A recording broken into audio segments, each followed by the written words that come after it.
Hey there, Cherie here. Welcome back to the channel. So today we're going to pick up with project number 3 in this series of showcasing this darling Farm Friends collection from Mia Charro. In the first project, we made a quilt top. The second project, we made 2 pillow covers. And then these are the remaining 2 blocks that we had left over. I pieced them together just like I did for the quilt top and the pillows, actually just framing out that center portrait and then sewing 4 strips around the edge of that panel, that portrait, in the pink solid, and then repeating it with the floral. If you want to go back to see the piecing and get caught up, it's very straightforward, but I did do step-by-step tutorials on how I got to this point if you want to see it. Okay, so let's get into project number 3. Okay, so let's look at another, I think this is going to be the final project that we'll share featuring this Farm Friends fabric collection, mainly focusing on how to use the panel. And so these are the last 2 darling little portraits that I cut out. And I already shared with you how to do the framing of them several times. We did it with the quilt. We did it with the pillow covers. So here we have our chicken and we have our pig framed in pink and then the floral.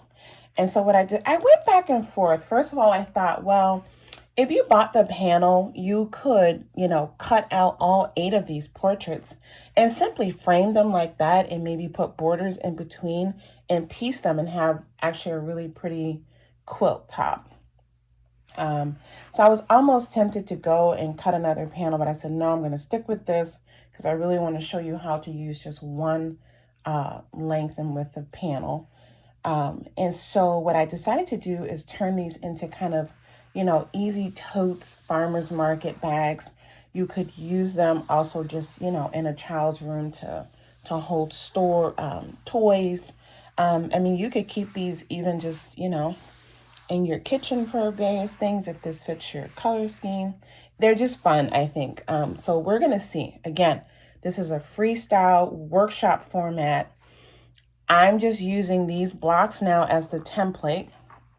And so at the end, I will try to insert, well, I think I told you the measurement of these already, but let's just see real quick, just so you have an estimate. And again, I will have some actual really detailed tote bag tutorials coming soon.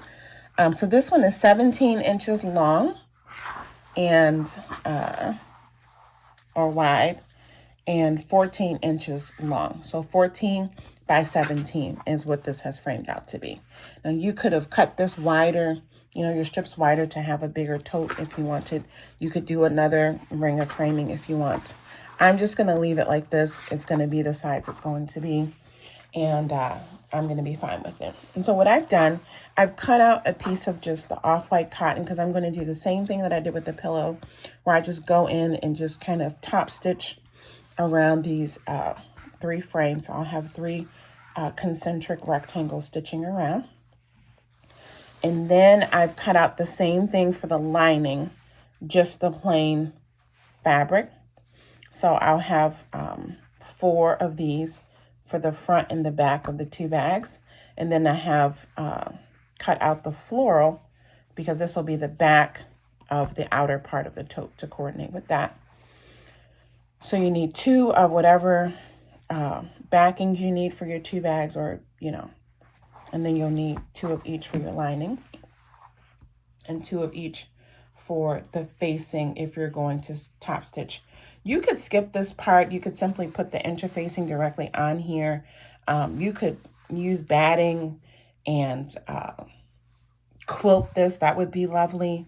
You could do all kinds of things. Then I went in here and I cut 14-inch, oh, no, those are my straps.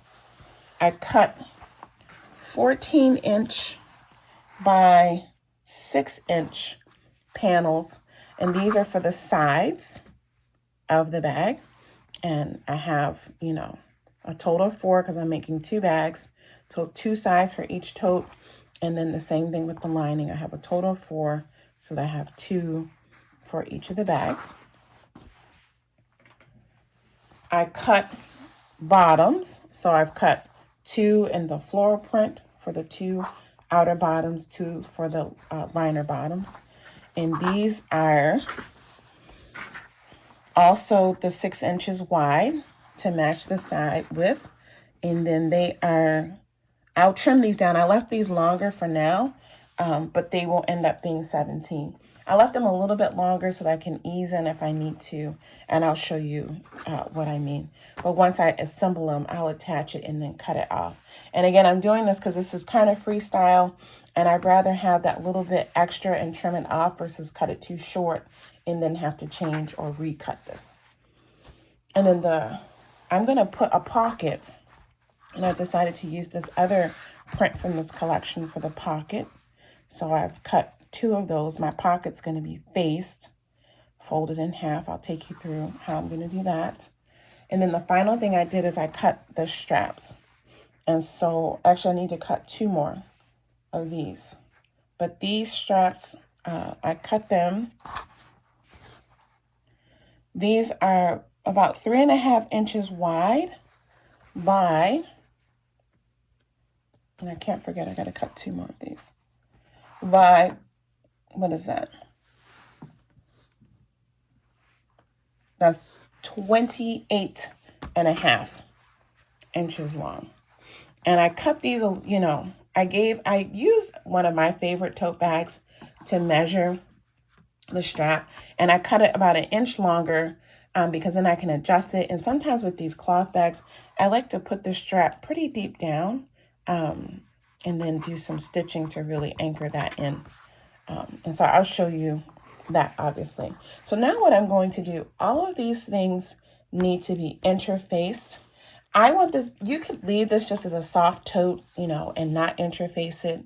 You can make it a really stiff tote and use, you know, a heavier weight fusible interfacing.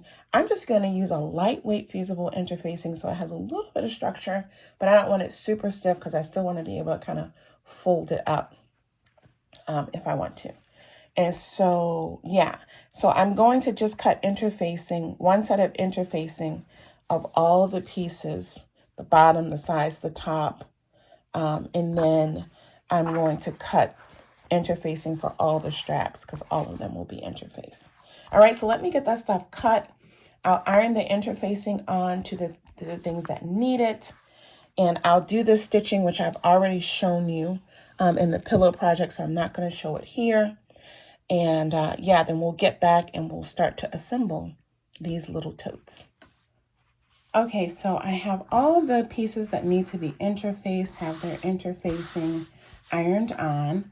Now let me just show you, I am interfacing the lining bottom, just so the bottom is a bit more sturdy. I'm not interfacing the lining body though, the front, the back, and the sides.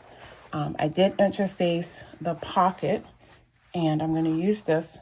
And what I did with this is I only have half of it interfaced, because what I'm going to do now is I'm going to go to the machine, and I have them, I ironed them on the fold, and I'm going to pin this straight across the top, and I'm going to stitch that with a 5/8 inch seam. I'm going to do that on both of them. I'm going to do the inner part assembly, the lining assembly together first, and we'll talk you through how we're going to do that. So let me get to the sewing machine and stitch those, and I'll show you how I'm going to attach the pocket to the back of the bag lining. Okay, so I got those stitched down. I turned them right sides out, and then I gave them a very good press. And so now what I'm going to do is attach them to the back of the bag lining. So I'm going to place it like here. Okay, so because this will get stitched and turned under, so I want to have some space, but I don't want it down too low. And you can play around with your adjustment as you see fit. In case you want to know, I can show you here. I have it about 4 inches down from the top. So this space here is about 4 inches. So I'm going to get that pinned in place.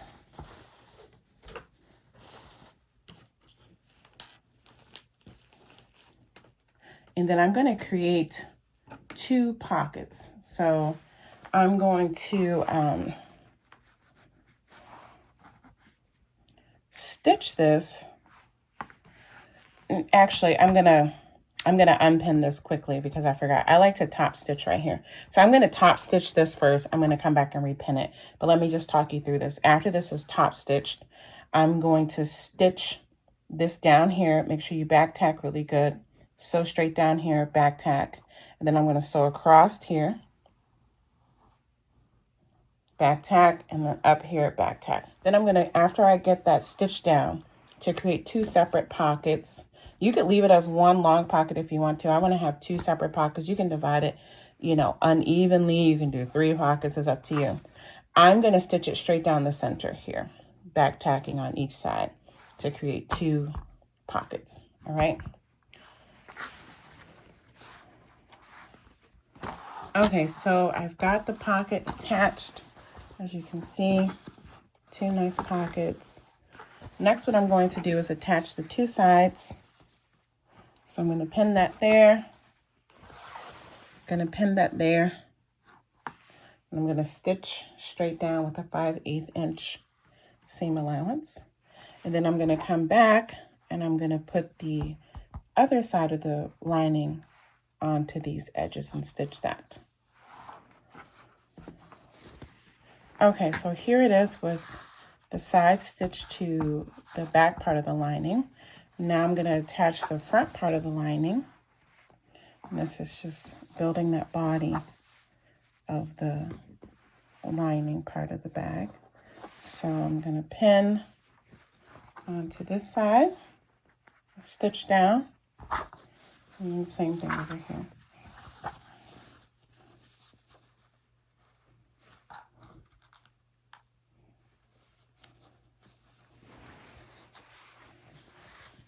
So, and after I get this stitched, I'm going to press the seams and then I'll attach the bottom. I'll be back to show you that as well.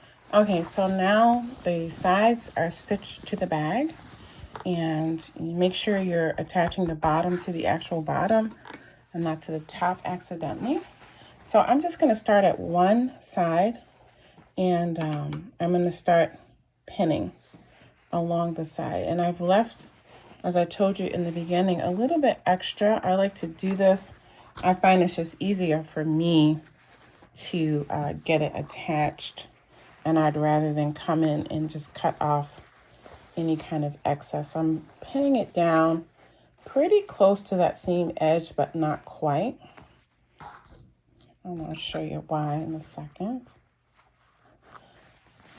I'm going to do the other side, and I'll come back and show you how I do that side portion to get that pinned and sewn in nicely. Okay.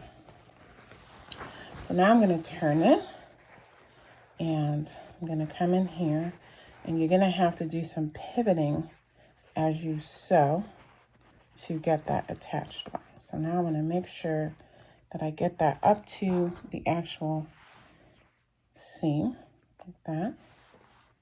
So I'm right there on that seam. And then what I like to do is just put a small clip there. I'm just going to put a small clip so that I can get that angled in well. So now I'm going to start pinning here. So see, this is that overage, and I'll come back in after I get this all pinned down and I know it's nice and flat, and I can cut that extra off then. So I'm going to do that across here. I'm just making sure that I have my seam allowances in the same direction.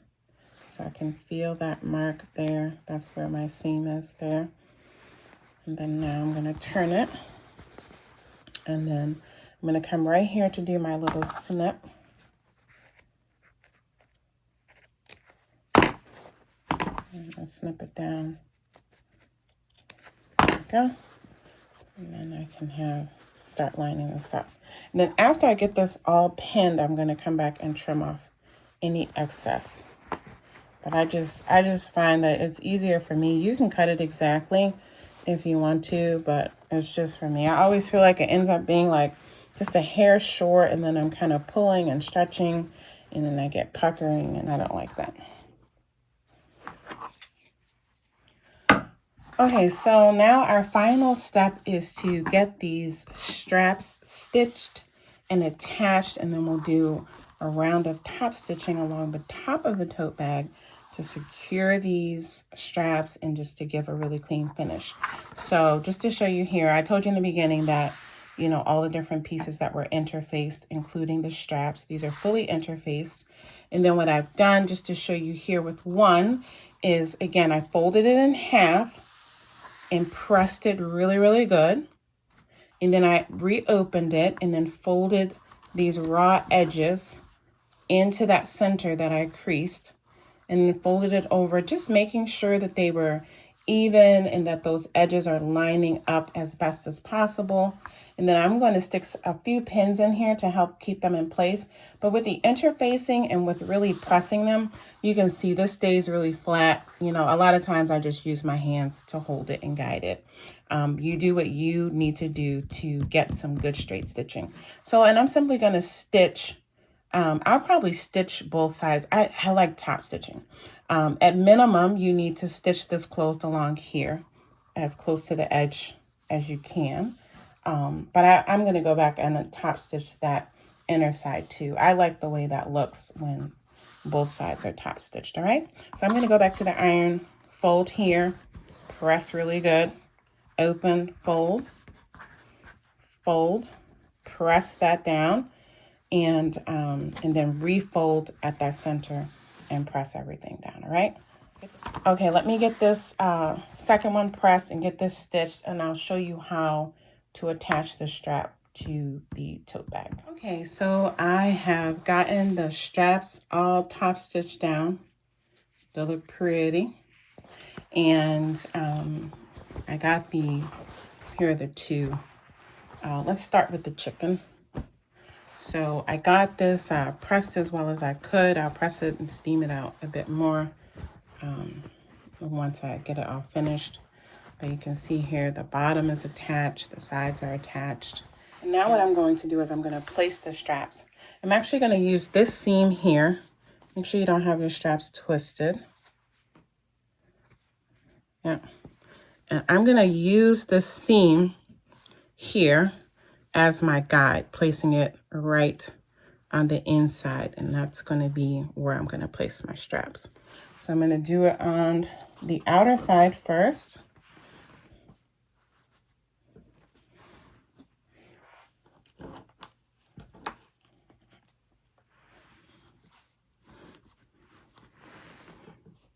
Make sure you,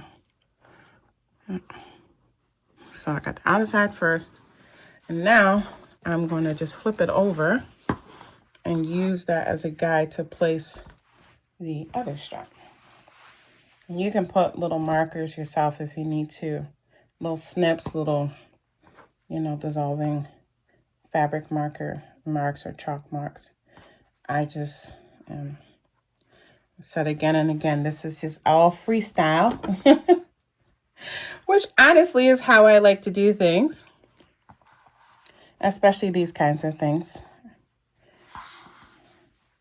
But I promise you, I will bring you some tutorials using patterns, because I do know that, you know, especially when you're a beginner, having actual patterns and templates and things like that that you can cut out is really the better way to learn how to do some of these things for a lot of people. Okay, so now that I have the straps attached, I'm just going to go and stitch those down so that they don't move around while I attach and secure the bag lining. And I'm going to stitch this just at the normal 5/8 inch seam allowance. Okay, so the straps are attached. Now is a good time, and I just basted them on. Now's the time to do any adjustments. You can actually do it while it's pinned. Sometimes it shifts. I like to go ahead and do just a little base stitch down. I can adjust the strap pin to see if I want to change anything. But like I said, I use the measurement of a tote that I already have that I love the strap length of. So I just use that. But this, you could go in on one side and just kind of, you know, pull this in and make it shorter if you feel like, you know, you want to do that. And remember, in the beginning, you can already make the adjustment and make your straps longer if you want to. But this is a pretty standard tote bag length that I shared. So now what we're going to do, make sure those straps are facing down towards the bottom of the bag. And now what we're going to do, we have to sandwich this outside of the bag into the lining. So we're going to take this lining piece, we're going to turn it inside out because we want right sides facing. And since this is symmetrical, you can decide if you want your pockets to be at the front of the bag or at the back of the bag, you know, with the lining. I want it at the back of the bag. And so I am going to insert the outer portion into the lining. Okay. Get it all down there. And what you're going to do is you're going to come in and you're going to match up the seams along this top edge. So now we're going to come in and we have it inserted and we're just going to match up our side seams and place pins. And I didn't serge any of these seams because it's aligned. Bag, none of these seams will be visible on the outside of the bag. Cut your strings first. I didn't do that.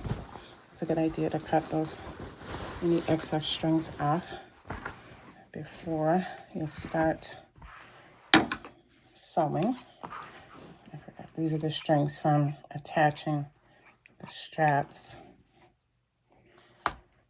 Okay, and you're just going to go around, go to the other side, do the same thing, and then put as many pins as you need to in the middle. And then I'm going to just show you one last thing that you want to do.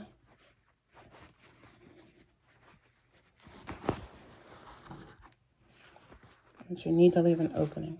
Now, you can leave an opening in the tote, and actually, sometimes that's better. Especially if you're a beginner, you can leave an opening in the lining portion of the tote bag. So I could have left this I like to leave 3 to 4 inches so that I'm not stretching things out when I go to turn it right side out. But you could leave an opening here and use that as the turnaround. I'm going to go ahead and leave an opening up at the raw edge. Yeah, it's going to be fine. Because I'm going to be top stitching the raw edge anyway, and sometimes if I'm going to do a double top stitch along the raw edge on this one. Sometimes if I'm not doing that, if I'm just going to do a simple single one, I will sew all around this upper edge and leave that opening in the lining to turn it right side out. And then after you turn it right side out, you can stitch that. But okay, I got it all pinned, and then I'm going to leave my opening. I like to leave my opening on the back side of the bag. So this is, I can see this is my front. So I'm going to leave the opening here. And so I'm going to leave from this pin to this pin open. So I'm going to start here. I'm going to stitch all the way around the circumference until I get here, and then I'm going to stop. And then I'm going to stick my hand in and pull everything out to the outside, iron that really good, and top stitch it. But since I'm trying to show you guys some of the steps, I'll share that with you. Okay, so I got it all stitched all around, left that opening as I said, and now I'm going to stick my hand in here, and I'm just going to pull the right side of the bag out. And just take your time. If you need to go in and open up the, opening a little bit more, sometimes if the fabric is a little thicker and stiffer, but the 4 inches usually works pretty good for me. And so I am just pulling everything out. So now I got both right sides out, and I'm going to just tuck the lining. See how I'm doing that? Tucking the lining into the tote. Okay? So you need to go to the iron now, give everything a really good press, especially up along this edge. Pull everything out. Make sure that, the lining portion is not rolled out. And I'm going to go in and just kind of guide it and give this all a really good press around this edge. Okay, get that steamed. I'm going to get that steamed and pressed down real good. Okay? Okay, so I got it pressed real good and then double top stitched along the upper edge. Okay, so I hope you enjoyed this really quick tutorial / sew along. Basically, I just wanted to give you the basics of constructing a tote. Remember, as I said in the video, I will be putting out a full step-by-step tote bag tutorial very soon, teaching you some tips and tricks and going a little bit more into detail. But the main thing I really wanted to do was to showcase another way of using this darling panel from the Farm Friends collection by Mia Charro. So I hope it was fun for you. I hope it sparked a little bit of interest in maybe making a tote, maybe playing around with panels, and certainly hope it inspired you to get to your sewing room and make something beautiful today. All right? All right, so take good care. I'll see you back here on the channel again very, very soon. Bye now.